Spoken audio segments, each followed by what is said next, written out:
Guys, tingnan niyo yung strawberry. Kailangan palang tanggalin ang unang bulaklak niya. Tapos itong mga ampalaya. Ang ganda ng harvest niya, oh. Ito naman ay chayote. Ganito pala ang paraan ng ng pag tanim ng chayote. Ibabad pala muna. Yan, hugasan. Tapos ilpasok dun sa plastic. Pagkatapos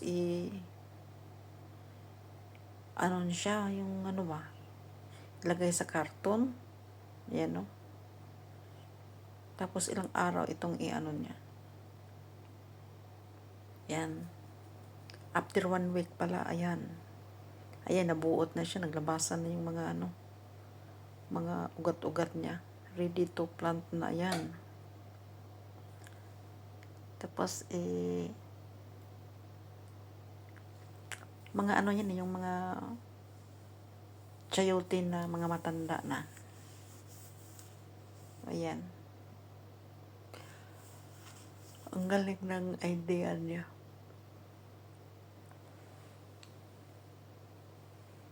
Tapos damihin niya ang dyan, ugat, mga gamot. Padamihin lang niya ang gamot. Ganyan pala, guys. Ganyan pala kadali, oh. Tapos dadami yung gamot niya. Ayan. Ready to grow na siya. Ayan. Tapos dyan lang niya ilagay. Maganda yung soil niya, buhaghag. Ayan. Ready to plant na siya. O, ang daming bunga, o, diba? Isang puno, mag-multiply ng maraming bunga. Ayan, ito naman is mango, mango grafting. Yung bagong simbol ay yung bagong simbol na mangga. Dinugtungan niya agad ng ng grafted na yung malapit ng mamunga ba. So, balang araw, guys, gagawin ko ito, kaya i-post ko ito sa YouTube para gagawin ko ito pag uwi ko doon sa Pilipinas. Ganyan pala, oh, tingnan nyo. Diba?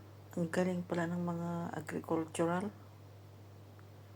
Yung mga ng agriculture. Ayan, tingnan nyo. Diba?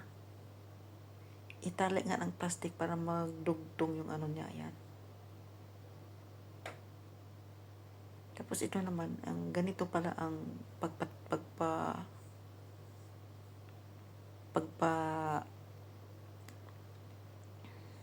turok ng ng grapes. Ayan. Ayan siya. Ayan. Ibabad lang siya sa tubig, pagkatapos hayaan siya dyan hanggang maglabasan yung niya, yung parang ready to grow na siya. Tapos yan, ayan na. Nilagay niya sa pot. Pagkatapos niya, hayaan lang siya, hayaan na lang muna, diligan. Ito na naman ay dragon fruit. So, yan, ilagay muna niya dyan sa sa yung aloe vera bago niya itanim. So, yan, guys. Ilagay muna niya sa dulo yung aloe vera bago niya itanim. Ayan, oh.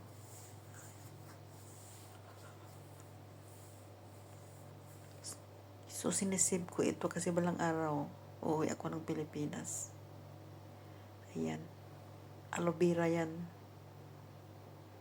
So, ganito pala ang pagtanim ng ng dragon fruit.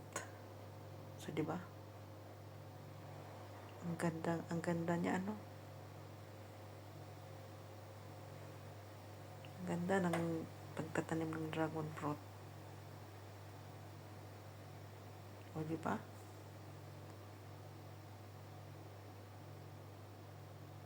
So, sinong may gustong magtanim ng dragon fruit?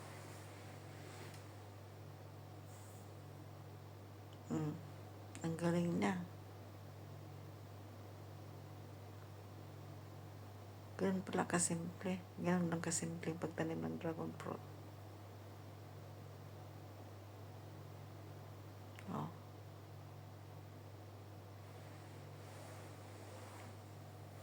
Ang bilis pala. Ang bilis. Ang galing.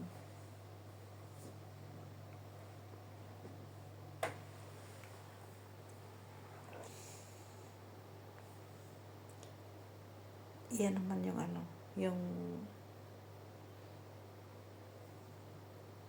yellow siya eh.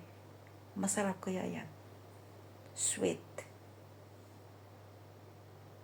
At itong dragon fruit na yan, oh. At saka yung grapes, ang bilis pala ng pagtatanim ng grapes, guys. So, pag uwi ko na lang, pwede siyang sa paso, oh. Ayan.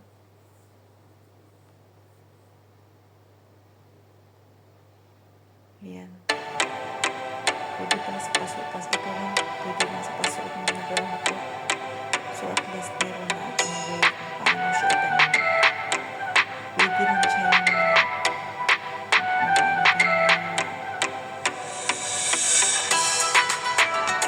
yung seeds niya. Yung dragon fruit, pwede ko yung seeds niya.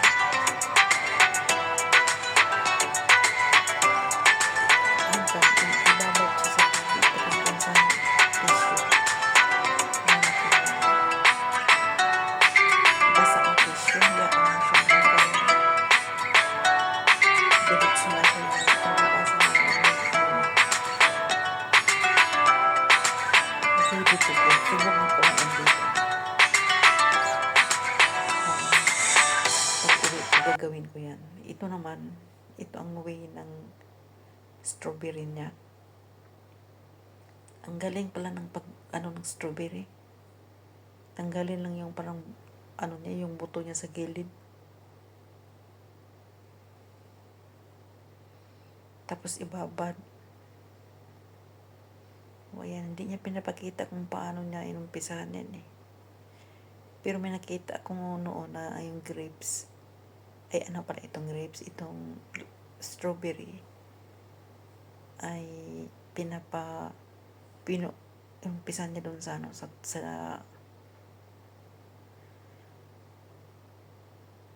ibabad sa tissue paper. Ayan, 45 days lang pala mula nung so 45, isang buwan at kalahati. At ito naman si dragon fruit, pwede siyang sa lang.